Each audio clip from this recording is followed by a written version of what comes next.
Você considera que um cristão deve ser de direita ou de esquerda? Uma pessoa que defende a fé cristã, que diz, olha, eu sou um cidadão cristão, ele deve ser de que lado? Antes de tomarmos uma decisão, é importante compreender o que é ser de direita ou de esquerda. Eu não vou me aprofundar tanto, mas em linhas gerais, nós precisamos dividir 3 campos especificamente. Esse debate tem que acontecer no campo econômico, no campo político e no campo moral. Sim. Quer ver? Olha como acontece. No campo econômico, aqueles que dizem eu sou de direita defendem um Estado mínimo, um Estado que não interfere, um Estado que ele garante a segurança, garante a ordem pública, garante a fronteira, garante a circulação de uma moeda única, mas ele não vai ficar interferindo nas relações econômicas, nas relações de trabalho, inclusive. As negociações entre os donos das empresas e os empregados devem acontecer mais livremente entre eles. E sempre a defesa é, olha, isso vai garantir mais emprego. Acabam em muitos momentos flexibilizando as leis de trabalho, diminuindo essas garantias para o trabalhador. Ok? Isso é muito interessante. Nós temos que observar com cuidado até que ponto o Estado mínimo, essa proposta da direita, interessa para a maioria da sociedade brasileira, que não é dona do seu negócio. Pelo contrário, ela é exatamente a pessoa que busca o emprego, que busca o trabalho. Mas também quem é de direita no campo econômico não concorda muito que o governo fique investindo ou fazendo essa redistribuição da riqueza por meio de políticas sociais e econômicas. Agora, o pessoal de esquerda no campo econômico são aqueles que defendem a presença do Estado, um Estado que vai pegar esses impostos e redistribuir as riquezas produzidas por meio de políticas sociais, políticas econômicas. Também é um Estado que vai garantir direitos a esses trabalhadores para que eles sejam respeitados nessa relação com os empresários, que muitas vezes é uma relação desigual. No campo político, ser de direita ou ser de esquerda é algo ainda mais complexo. Por quê? Porque tanto a direita quanto a esquerda atualmente se dizem defensoras das liberdades do indivíduo. Liberdade enquanto cidadão, liberdade de ir e vir, liberdade política, liberdade econômica, liberdade ideológica, religiosa, a livre expressão. E aí, tanto um lado quanto o outro acusa, inclusive, dizendo, olha, o pessoal da direita é totalitário. E o pessoal da direita fala, não, esse negócio de ditadura, esse negócio de autoritarismo é dos comunistas. E aí vem toda uma acusação. E eu quero dizer uma coisa para vocês. Durante a história, aí nessa hora a gente precisa ir para a história. E durante a história nós percebemos muitos movimentos políticos de esquerda que, para tentar implementar o seu pacote, né, econômico, político, social, nos governos de esquerda, foram autoritários. Isso é uma verdade. É só você retomar a história do socialismo real na União Soviética, do processo revolucionário, como a coisa aconteceu, e você vai se assustar. Mas não é só do lado da esquerda. Nós tivemos vários governos totalitários, né? Vários governos de ênfase mais conservadora e que privilegiavam as relações capitalistas e não o modo socialista, mas o modo capitalista de produção, e que eram totalitários, eram ditaduras. Nós temos isso na América Latina, nós temos no próprio Brasil um exemplo de um governo militar mais autoritário, um estado de exceção, ok? Que privilegiava o quê? O capitalismo. E ele fez isso, e a justificativa é exatamente essa. Nós temos que defender uma intervenção militar ou uma ditadura para impedir que o comunismo tome conta do país. Aí você acusa o outro de algo que você quer fazer. E de outro lado, muitos também em algum momento fazem isso. Olha, nós precisamos tomar posse do Estado para defender o direito do trabalhador. Olha que coisa estranha. Não é tão simples definir direita e esquerda nesse aspecto das liberdades políticas individuais. Mas uma coisa eu quero dizer para você. A fé cristã, ela tem um lado aí nesse momento. E eu vou entrar nesse assunto daqui a pouco. Também nós temos o terceiro campo, que é o campo moral. E, via de regra, aqueles que são da direita vão dizer o seguinte: nós defendemos os valores da família, os valores cristãos. E aí eu fico um pouco confuso em alguns momentos, porque o Estado, o governo, num modelo democrático de sociedade, ele é laico, ele não tem religião oficial. E agora?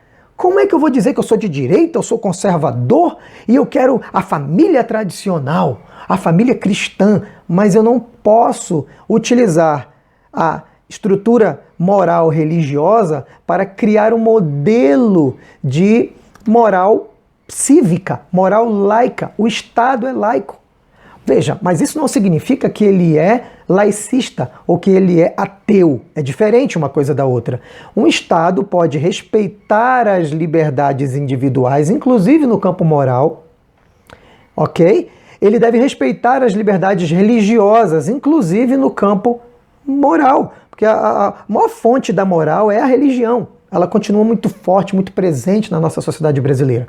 Então não é tão simples assim, mas é legítimo também. A defesa desses valores é legítima. Um grupo que se diz cristão e que defende determinados valores mais conservadores na família, principalmente no tema da questão LGBT, que foi o que explodiu no Brasil ultimamente, pastores, padres defendendo veementemente a família, acusando a esquerda de ser contra os valores tradicionais da família.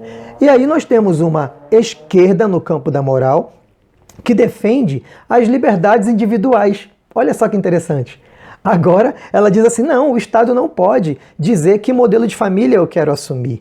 Por quê? Porque eu quero uma família homoafetiva, eu quero adotar um filho, inclusive uma criança, eu quero não ter família. Alguns vão dizer: eu quero ser uma pessoa que simplesmente curte a vida e a minha privacidade, a vida sexual daquela pessoa, ela defende. Não diz respeito a ninguém, o Estado não pode interferir nisso.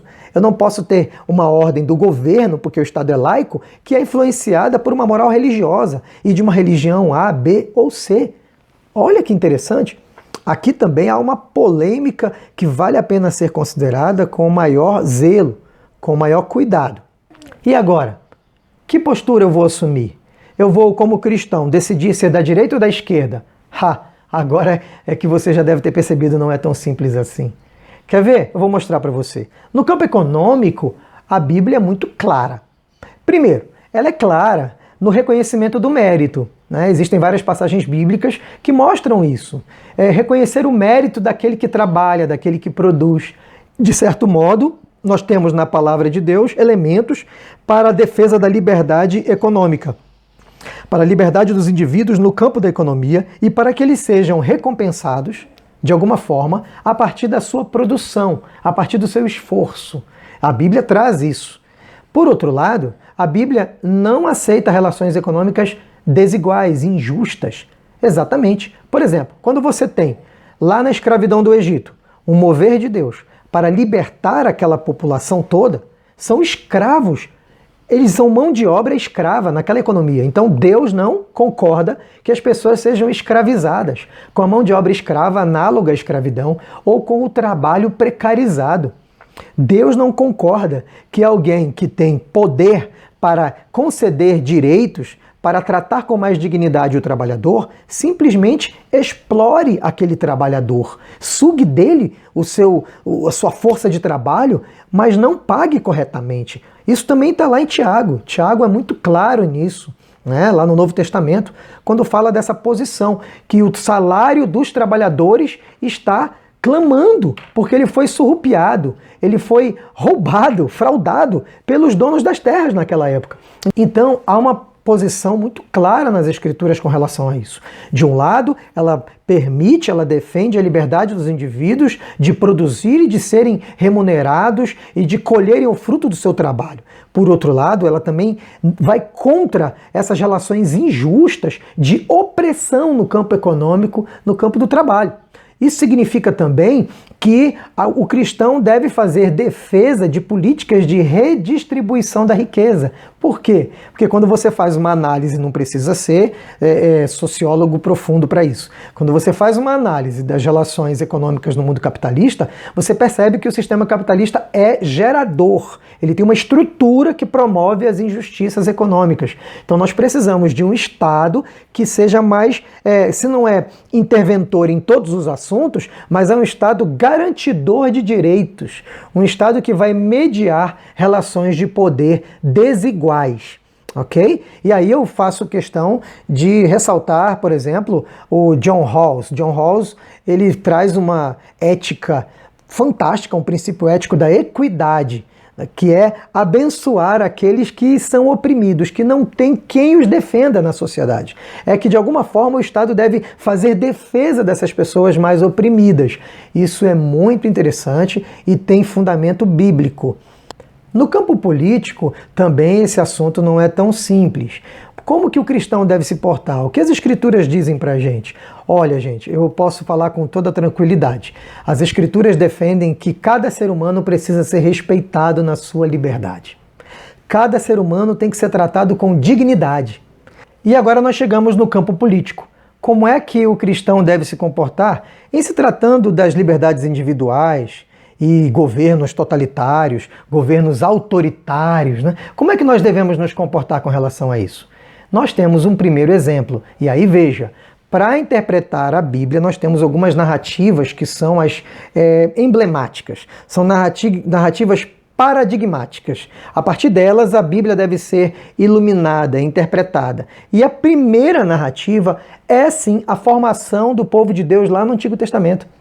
E quando esse povo é liberto, olha, a primeira coisa, a libertação do Egito é uma liberdade econômica, que nós já falamos disso, mas ela também é uma liberdade política, porque nós tínhamos um sistema piramidal de poder, extremamente autoritário, onde o líder daquela nação se considerava o próprio Deus, ele tinha poder de morte, poder de deixar viver, era uma pessoa extremamente autoritária. E a libertação do povo de Israel quebra aquele modelo piramidal de poder, aquela autoridade máxima de um líder que está acima da lei. Não. Nós temos os 10 mandamentos no primeiro momento, e nós temos a formação das tribos, do tribalismo do Antigo Testamento. E esse tribalismo era uma liberdade dada para que as tribos julgassem suas próprias causas, para que os anciãos julgassem as causas do seu clã. Quando Moisés quis assumir uma postura mais totalitária, autoritária, no sentido de só ele julgar todas as causas, Jetro diz para ele, que era o sogro dele, rapaz, você vai morrer e vai matar o povo. Não é esse o projeto. O projeto é divida, reconheça a autoridade das lideranças tribais e dos clãs, deixem que eles julguem suas próprias causas e você vai ajudá-los a julgar causas mais polêmicas, principalmente as causas que estão entre as tribos. Esse primeiro exemplo já mostra pra gente que o projeto de Deus nunca foi de governos autoritários, de governos totalitários que não respeitavam as liberdades dos clãs, das tribos e dos próprios indivíduos. Isso também fica claro quando surge a monarquia. Quando vem a monarquia, que não é um projeto de Deus, a monarquia, o profeta Samuel já dizia, olha, vocês vão ter problemas. Vocês vão ter problemas com a monarquia. Mas já que vocês insistem, tá bom, vou pedir a Deus que nos mostre um rei, que nos revele um rei. E aí vem Saul e depois Davi, Salomão e tudo mais. Tá certo? Esses governantes, todos eles, em algum momento, precisavam ser alertados pelos profetas. Quando eles eram autoritários demais, os profetas se levantavam. Quando eles não tinham políticas sociais, políticas de acolhimento do órfão, política de acolhimento da viúva, esses oprimidos daquela sociedade que não tinham quem os defendesse, aí os profetas eram levantados por Deus na sua liberdade de expressão. Olha que interessante. Os profetas eram levantados por Deus para dizer assim, vocês abandonaram a aliança, o pacto que Deus estabeleceu com o seu povo. Vocês precisam ser guiados por esse pacto. Deus não tem projetos nas Escrituras para governos autoritários. Ele sempre respeita essas liberdades individuais. No Antigo Testamento existem umas redescobertas, uns reavivamentos, redescoberta das Escrituras, da lei que estava perdida, e aí o próprio rei se convertia novamente e dava o exemplo, e ele orientava as tribos, mas ele não descia goela abaixo. Ele até convocava a nação, mas Deus não tem um projeto nas Escrituras de um governo que impõe a fé cristã sobre os indivíduos. É sempre o exemplo, a liderança precisa dar o exemplo e as pessoas precisam assumir uma postura diante de Deus na sua liberdade enquanto indivíduos, enquanto famílias, enquanto clãs. Já no Novo Testamento, nós temos um exemplo clássico de Jesus negando projetos de poder. Eu defendo a liberdade. Agora, já que eu defendo a liberdade e você não defende, eu vou tomar o Estado à força. Eu vou usar, inclusive, força militar para poder estabelecer a nova lei, a lei que agrada a Deus. Eu amo tanto a liberdade que eu vou tirar a tua vida e tirar a tua liberdade para poder defender a liberdade. Não, Jesus não concorda com isso. Por isso que quando Pedro puxa a espada, Jesus não segue o exemplo de Pedro. Ele não vai no embalo de Pedro. Ele fala, Pedro, se pela espada ferires, pela espada serás ferido. Então nós que defendemos, enquanto cristãos, as liberdades individuais, não podemos, na defesa dessas liberdades, quebrar a liberdade do outro. Eu preciso sim assumir uma postura sempre de defesa da vida, de defesa dos valores. Tanto o fim quanto o meio precisam concordar com os princípios que nós defendemos. Um dos maiores exemplos que nós temos de defesa de valores, de defesa das liberdades, da dignidade humana, e que não utilizou arma, por exemplo, é o próprio Martin Luther King Jr., que é aquele pastor batista negro norte-americano.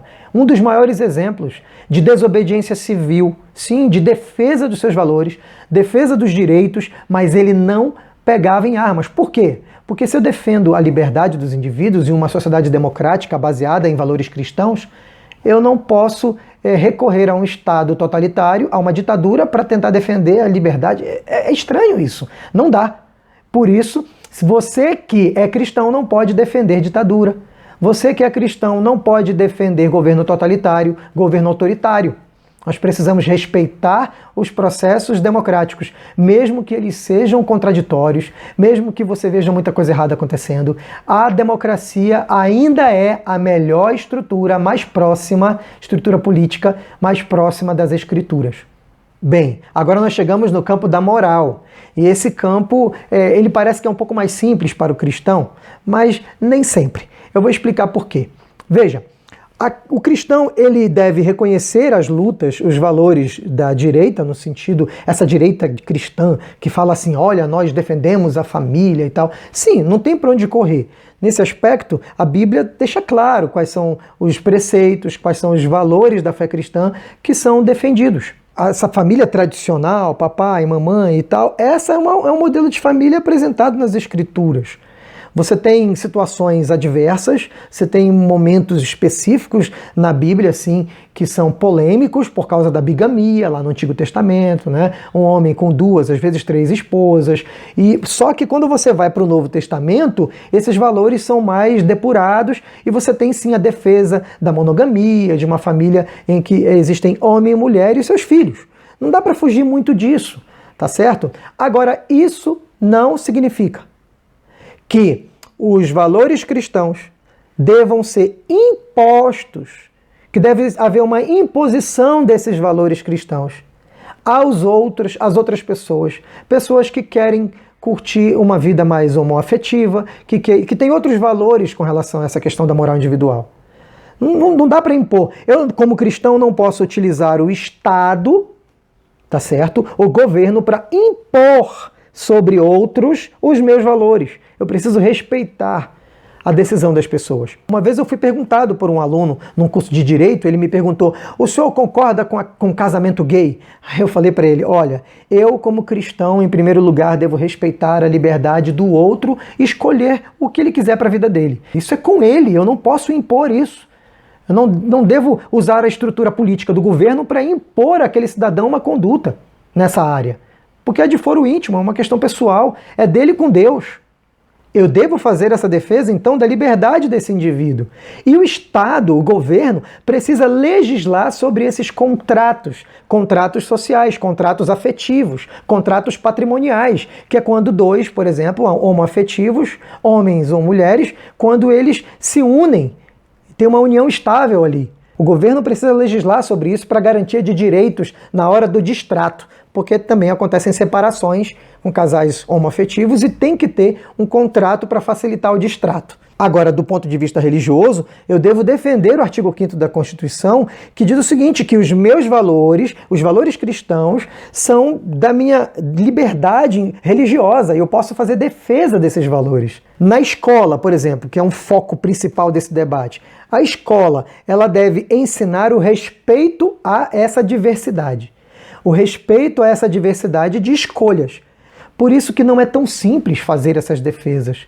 O que eu não concordo, e aí falo agora numa postura mais como cristão mesmo, é que a escola seja utilizada para condenar ou para fazer defesas muito específicas que vão contra, que ferem a fé cristã. Por outro lado, eu não posso utilizar da escola para propagar a fé cristã e ferir aquela escolha, ferir os valores que aquele indivíduo professa, que muitas vezes não são compatíveis com os valores cristãos. No que diz respeito à corrupção, no que diz respeito à honestidade, não há nem o que dizer, né, gente? Os valores cristãos são claros com relação a isso. Precisamos ter sempre essa sensibilidade para perceber que os valores cristãos têm que ser vividos no âmbito privado e também numa dimensão pública. E aí eu termino esse vídeo dizendo o seguinte: quando os cristãos têm projetos de poder, eles se corrompem e eles param de defender valores cristãos em algumas áreas, defendem em outras áreas eles se calam, eles se acovardam. E via de regra na história isso está acontecendo no campo da moral. No campo da moral, os cristãos defendem seus valores, no moral individual, principalmente, moral familiar. Mas no campo das políticas sociais, da defesa dos trabalhadores, eles se calam, eles se acovardam. Sabe por quê? Porque não querem abrir mão dos seus projetos de poder. E aí nós temos que ter um senso crítico muito forte com relação a essas questões. Tá bom, pessoal? Um abraço para vocês aí e deixe seu comentário, né? Diga o que você pensa, se você discorda, tudo bem. Pode falar o que você discorda aí e se você concorda, vamos juntos, tá bom? Um abraço.